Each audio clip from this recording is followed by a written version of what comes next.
کشمور کے علاقے بخشا پور تھانہ کی حدود نامعلوم مسلح افراد نے اندھادھند فائرنگ کر دی۔ فائرنگ کے نتیجے میں ایک نوجوان حبیب اللہ بگٹی موقع پر ہی جاں بحق ہو گیا، جبکہ ایک عورت اور ایک معصوم بچی شدید زخمی ہو گئے۔ پولیس کے مطابق واقعے کے بعد لاش اور زخمیوں کو فوری طور اسپتال منتقل کیا گیا، جہاں زخمیوں کو طبی امداد دی جا رہی ہے۔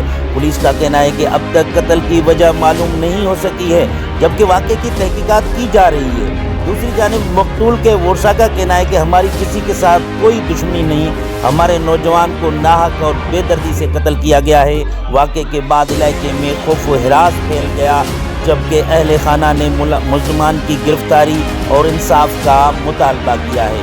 اہم خبر سے آگاہ کرتے چلیں کہ کشمور کے علاقے بخشا پور تھانہ کی حدود میں نامعلوم مسلح افراد نے اندھادھند فائرنگ کر دی۔ فائرنگ کے نتیجے میں ایک نوجوان حبیب اللہ بگٹی موقع پر ہی جاں بحق ہو گیا، جبکہ ایک عورت اور ایک معصوم بچی شدید زخمی ہو گئے۔